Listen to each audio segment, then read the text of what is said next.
presidente, membros da mesa diretora, vereadores, vereadoras, meus senhores, minhas senhoras, amigos que vão nos escutar pelas rádios que fazem a cobertura da nossa sessão, aos internautas que nos acompanham pela TV Jaguar, enfim, a todos que se informam a respeito do trabalho que é realizado aqui nesta casa.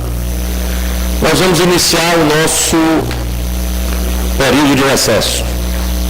Vamos retomar no comecinho de agosto.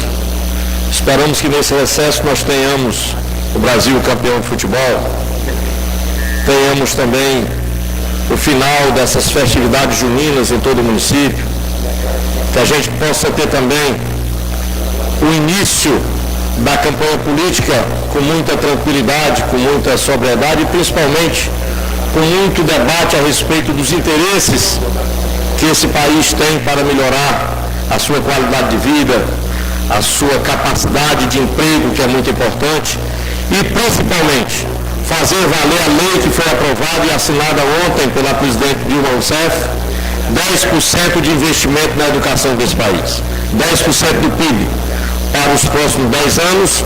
Então nós temos hoje a possibilidade do país avançar mais ainda na questão educacional com a assinatura da presidente da República com um projeto que era uma luta dos sindicatos, uma luta dos professores, uma luta dos operadores da área da educação, que era os 10% do PIB exclusivamente para a educação, que é o que pode mudar, não em 10 anos, mas em 20 a 25 anos, a história desse país. Senhor presidente, vereadores, nós ontem tivemos a oportunidade de passar um dia de trabalho na cidade de Iguatu, juntamente com o vereador Everardo, momentaneamente ausente, e com o presidente dessa casa. Nós pudemos ver um dos debates mais acalorados de todos os tempos com relação à política hídrica do estado do Ceará. Dr. Renes, presidente da COGÉ, mais uma vez faltou, mas o doutor Ricardo Adeodato estava lá para mostrar como a COGÉ atua em relação aos comitês e à política dos sistemas hídricos de saúde. E aí, doutor Cavalcante, que escuta com atenção e tenho certeza disso, por ser, como todos nós, direto ou indiretamente interessados, nós vimos a grande luta de um sistema que ainda está em perfeitas condições, que é o sistema Oroz Castanhão. O que é isso, o sistema Oroz Castanhão? O Castanhão está com 40%, eu vou dizer sempre em números redondos. O Castanhão está com 40%, o Oroz está com 70%. Mas a água do Oroz cai diretamente dentro do Castanhão. Então, é como se você tivesse um açude atrás do outro, guardando ainda 4 bilhões de metros cúbicos de água, os dois juntos. Por outro lado, o Binabuiú, minguante, secante, com apenas 17% da sua capacidade e pouco mais de 250 milhões de metros cúbicos de água dentro do açude. Então essa preocupação eu coloquei lá para todos que não queriam nem nos ouvir. E o vereador Marquinhos, presidente, viu a nossa briga para exigir a fala, porque eles queriam encerrar a reunião antes que eu tivesse a oportunidade de falar, porque já estava ficando tarde. E eu iniciei dizendo que tinha tirado o dia para discutir a problemática de meio milhão de pessoas que viviam às margens do Vale Jaguari do Binabuiú. E aí, colegas vereadores, colega Rosimeiro, um dos fatos mais interessantes que nós podemos observar é de que liberaram 28 metros cúbicos por segundo do Castanhão, mas nenhum litro dessa água chega ao DISTAR, que é o Distrito de Irrigação Tabuleiro de Russas. Porque a outorga para colocar água no Tabuleiro de Russas é do Castanhão.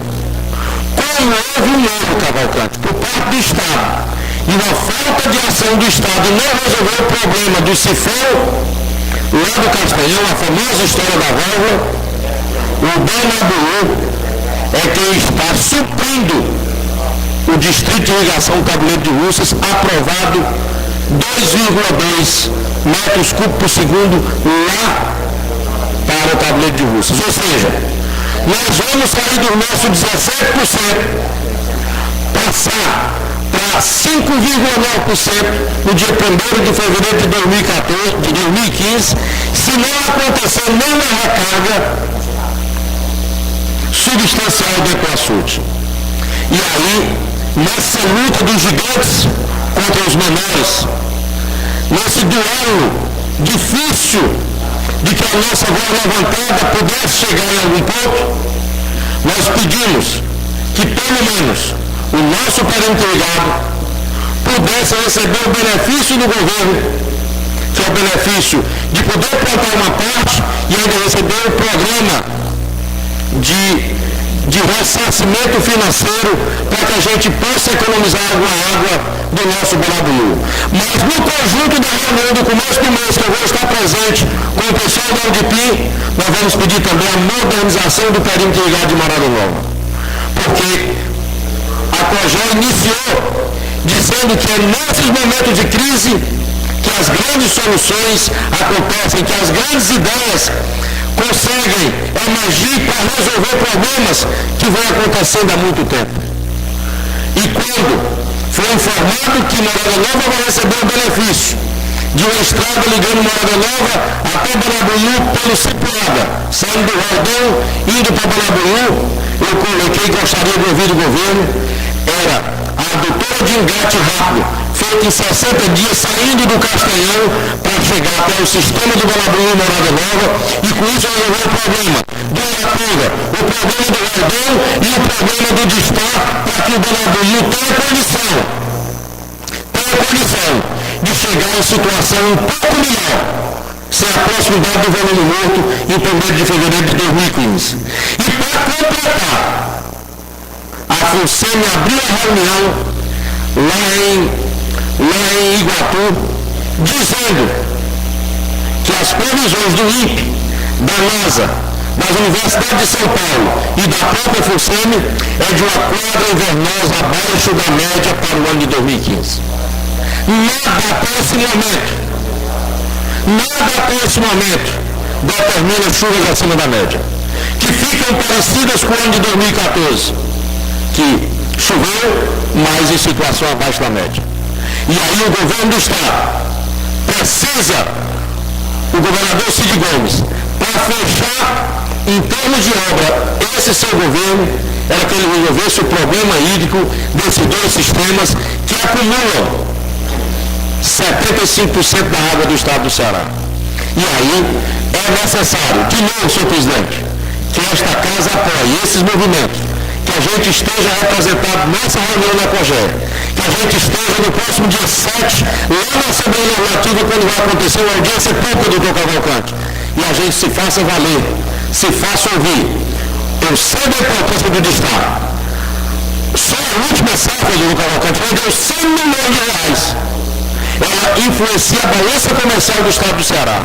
É importante a qualidade do Estado, mas é importante também que a gente veja a situação por que passa, a qualidade da água, a questão das cisternas, a questão dos poços profundos, a questão de todo o sistema que, veja bem, eles falam em 2015, mas em nenhum momento... Me permite uma passagem. Com muito prazer, escuto o doutor Cavalcante Júnior. Essa interligação que você falou, que é um engate rápido no sistema Castanhão-Banabubu, existe um projeto, existe uma viabilidade de construção rápida. Você tem noção de como é mais ou menos isso? Se tem alguma avançando? Se a gente pode defender um projeto desse a curto prazo, porque se for coisa também de a longo prazo, a seca do próximo ano já está na porta, né? Eles discutiram alguma coisa, como é que esse engate rápido, se é coisa rápida mesmo? Doutor Cavalcante, permanência com a palavra, só para me subsidiar do seguinte. O governador Ciro Gomes botou na cabeça que construiria um canal de Itaiçaba para Fortaleza em 90 dias. Dispensou a licitação, disse que não tinha medo dos tribunais de contas e fez em 90 dias um canal que fez com que Fortaleza não passasse a pior crise de água de todos os tempos. Doutor Cavalcante, o sistema todo já está feito do Castanhão para cá, para a Morada Nova, está todo pronto. É só fazer um engate rápido que aí talvez em menos de 60 dias esse sistema poderia suprir essa quantidade de água que resolveria essa questão do nosso açude aqui nas vazantes. A grande questão é que o Castanhão tem água de sobra em relação ao Banabuiú. E o Arroz ainda dá suporte ao Castanhão. O Castanhão tem 10 vezes a quantidade de água que tem no Banabuiú. E o Arroz tem 5 vezes a quantidade de água que tem no Banabuiú. Então o nosso problema é o Vale do Banabuiú, o nosso problema é Morada Nova, dos nossos amigos, que o Everardo está lá com um projeto muito grande, e o senhor gosta muito de vacaria, está lá com um projeto muito grande, esperando as resoluções para colocar o nosso projeto. Sabe por quê? Porque esse sistema aqui do Promovale também depende dessa situação, doutor Galvão. Então, você posso explicar? Dá, por favor? Não. É uma coisa, é aquela mesma que ele fez em Capipoca, que ele deu para o governador do mergulho lá dentro do poço para consertar o poço, pois aquela manhã que nós chamamos de adutora de engate rápido. São adutoras feitas emergencialmente para resolver um problema emergencial, para resolver uma questão que pode ser desativada depois. E aquele material pode servir para um outro engate rápido, em outra situação, ficando lá nos depósitos da Cogep. Vou escutar o vereador Roberto Lourenço, com todo prazer. Quero lhe agradecer a parte de dizer o seguinte: na nossa preocupação, que do ano passado que se discute aqui a questão das bombas do Castanhal que não está sendo ligada para abastecer o sistema do tabuleiro de Russa. Então, a única preocupação desse povo é abastecer o tabuleiro de Russa e Fortaleza. E a nossa região aqui, principalmente o município de Morada Nova, está sendo esquecido por parte do governo, da Cogep principalmente, com irresponsabilidade em gastar toda a água do Banabuiú, e nós vamos ficar aqui a ver navio e sem água. Com certeza absoluta. Porque a água do Castanhal não vai abastecer o nosso município. E quem abastece o nosso município chama o Banabuiú. E quem vai dar suporte ao Banabuiú? Agora você acabou de dizer agora que o Castanhal está com suporte do Heróis. Ainda tem a possibilidade de ser o suporte do Rio São Francisco. E nós temos suporte de quê? E nós estamos discutindo aqui e batendo água só na pedra. E até agora essa pedra não está sendo furada. Então nós temos que se providenciar, nós temos que se movimentar, se regularizar para que nós possamos dar um paradeiro na distribuição da água do Rio Banabuiú para abastecer nosso município. Então eu agradeço, vereador, a parte, e dizer da minha preocupação que desde o ano passado que se discute isso aqui, porque nós não temos água de volta para abastecer o nosso município principalmente. Obrigado, Roberto. O governo informa que tem recursos em caixa necessários para fechar o ano de 2014, entregar o posto do governador, fazer todas as ações possíveis que possa imaginar e ainda entregar com lucro real. É hora de dizer que é preciso gastar esse dinheiro. Sabe por quê? Porque o decreto emergencial do Estado está aqui em cima. O decreto emergencial de 175 municípios está aqui em cima, aqui dessa mesa, juntamente com essas assinaturas das pessoas beneficiárias através do movimento Carro-Pipa. Eu quero dizer que se ele quiser, se a Secretaria de Recursos quiser, se a Cogep quiser, eles têm chance de fazer, entre outras coisas, Roberto, o açude lá da Barra das Flores, que resolve definitivamente o problema da água da boa água. Resolve a água da boa água definitivamente. Assim também como construir um pequeno açude, um quarto aproximadamente do Cipuado, ou metade lá do Posto Bar, aqui na região, para poder pegar ali Vaca Morta, aquela região ali, todinha aqui de Irapuga, seria ali pela Santa Marta. Então, era outra chance para que essa água, como aconteceu esse ano, Cavalcante, que passou com a enchente de 2009 naquela região, e eu tive a oportunidade de lá, Cavalcante, poderia resolver aquele problema, porque o reservatório, vocês poderão remontar. Agradeço ao presidente, para que a gente possa continuar discutindo nesse sentido. Muito obrigado.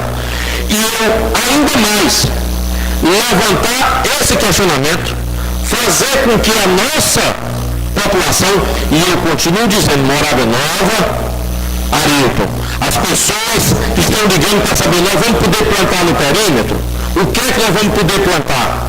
No começo desse mês, a Audipim, os representantes do Promovale, o pessoal do Destaque, dos outros projetos vão ter uma reunião lá em Fortaleza, com o governador do Estado.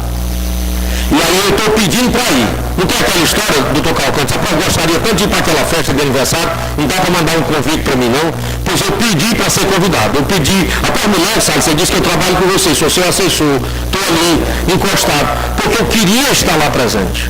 Porque é preciso que se tenha voz nesse sentido lá, para que o governador entenda o que é que nós estamos passando. Porque o problema vai ser muito grande.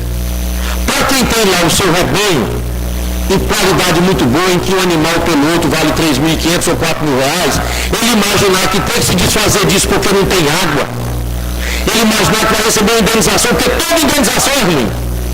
Eu não conheço história de indenização que seja boa.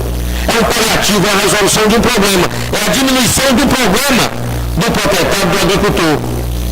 Certo? Indenização dessa natureza. Eu não estou falando de indenização de valor total de terreno, de fazenda. Eu estou falando de indenização por serviço, por produção. E aí, nós vamos ter esse tipo de problema, e esse tipo de problema é muito sério. E todos aqui de Morada Nova devemos nos preocupar, porque nós não sabemos como é que está aquela parte do Bonabuiú que é assoreada. A parte intangível, como eles chamam, a parte que não vai servir mais nem para consumo humano. E se custar as chuvas? Não foi em janeiro, em fevereiro, só começar em março. E se não chover lá dentro do sistema, porque tem que primeiro encher as sulhas que estão acima do Bonabuiú. Como é que vai ficar a nossa situação? E se ela chegar numa posição em que o próprio município de Morada Nova seja atingido? Eu sei que nós teremos soluções, eu sei que terá condição de resolver o problema, mas uma coisa é ter água e outra coisa é ter um problema que vai atingir as famílias, que vai atingir os ribeirinhos, que vai atingir aqueles que vivem da produção, que vai atingir o bolso das pessoas. Porque nós sabemos, eu dou como exemplo, o Pé Entregado deve ter uma das maiores bacias leiteiras do estado do Ceará, está concentrada aqui dentro do perímetro hoje. É uma realidade. É uma realidade. É muita gente com animal de qualidade. Você pode ver lá na Betânia que essa é a realidade. Não, com essa parte. Pois não, vereador Careto. Bem colocado, Gilmar. Primeiro agradecer pela parte, que esse é um assunto que nós temos que tratar com muito cuidado e se esforçar o máximo que nós puder, porque a gente ouviu naquela outra reunião no Iguatu que, segundo os dados daquela reunião da FUNSEMI, que o Oceano Atlântico e o Oceano Pacífico não estavam esquentando as águas. E provavelmente o índice de chuva para 2015 seria menor do que esse ano. E se esse ano nós não tivemos aí, então no próximo ano nós temos que ter, segundo eles Serama, e eles só falaram com detalhes, que eles falam cientificamente, detalhadamente, a preocupação, mas ao mesmo tempo nós fazemos com que juntando todos e vão para cima, porque essa briga nossa é desde o ano passado, do início, quando iniciamos aqui, em 2013. Mas ainda nós não conseguimos alcançar o que nós gostaríamos. Mas, Ilmar, essa colocação, que é importante a sua explanação, ela deve ser levada a quem pode resolver o caso, que é o governo do Estado. Então vamos para cima. Cada um se une com o seu deputado e vamos tentar resolver isso aí. Então eu quero agradecer pelo conceder a parte e dizer que a preocupação nossa é porque Morada Nova é um dos municípios mais atingidos com esse problema do Bonabuiú. Muito obrigado. Então, senhor presidente, ouvindo todos os colegas, a reunião foi ontem, já chegamos aqui no fim da tarde. Eu gostaria que esta casa, que a secretaria desta casa, com a participação do assessor jurídico, a gente preparasse um documento desta casa para ser entregue ao governador do estado do Ceará e ao presidente da Assembleia Legislativa, se possível com cópia aos todos os deputados. Seria uma forma da gente representar o nosso anseio, o nosso sentimento e a nossa posição em relação a isso. Então, nós prepararíamos lá na secretaria com o Manassés, ele faria uma redação e nós teríamos a oportunidade, se ninguém puder ir para a reunião do governador, entrega aos representantes de Manaus que vão estar lá, para que ele entregue pessoalmente. Entrega pessoalmente. precisa nem fazer o protocolo, não. Entrega na mão dele, que eu tenho certeza que surtirá efeito. Então é esse o meu pedido em relação a esse assunto, em relação a essa problemática, para que a gente possa, e vamos continuar vigilantes. Peço o seu apoio para continuar acompanhando essas reuniões, peço o apoio dessa casa para que a gente não perca nenhum desses momentos que a gente esteja presente. O momento é um momento difícil, mas se a gente continuar trabalhando, a gente tem condição de, pelo menos, minimizar uma série desses problemas. Senhor presidente, finalizando e agradecendo o seu tempo, eu gostaria também que esta casa fizesse um ofício ao secretário-geral do DETRAN, mais um, porque nós estivemos lá e conversamos, e resolvemos aquela questão lá no Roldão. E eu estive lá com o Lécio Drebes, doutor Cavalcante. Liguei para o senhor estava viajando, estive lá com o Lécio Drebes, e ele insiste e mostrou, aconteceu um acidente, no dia que eu estava lá, coincidentemente, um pequeno e leve acidente, mas aconteceu. Na hora da mudança de turno, são 1.400 funcionários. 1.400 funcionários. Então, na hora da mudança de turno, a quantidade de motos e de carro lá é muito grande. E os caminhões passam em alta velocidade. Principalmente os que vão daqui para lá. Os que fazem o balão vindo, passam com velocidade menor. Mas os que saem no sentido Morada Nova para chegar lá no posto, para chegar lá no cemitério, chegar lá no posto do Dedé, esses aí, eles vão chegando ali com 70, 80, 90 quilômetros, que para um caminhão carregado não é uma velocidade muito alta. Além dos carros pequenos que passam detonados. Se tiver pouca gente, ele passa por cima daquele cavalo, não dá nem para a gente ver direito. Então, o pedido é que a gente faça esse ofício, e o doutor Laércio pediu que entregasse, que ele vai pessoalmente, juntamente com alguém aqui da Câmara, para que possa conversar lá com o doutor Júlio Dias Cavalcante, para que a gente possa resolver esse problema e colocar lá os colchões. Aproveita e coloca até ali a Betânia, que também tem outra movimentação muito grande, aí a gente teria maior tranquilidade. Há pouco tempo aconteceu uma morte lá, exatamente naquela localização que estava de velocidade excessiva. Então, é desejar a todos que a gente tenha um bom mês de julho, claro, com um pouco de descanso, naturalmente, para que a gente volte aqui em agosto com a vontade de continuar trabalhando em benefício do nosso município.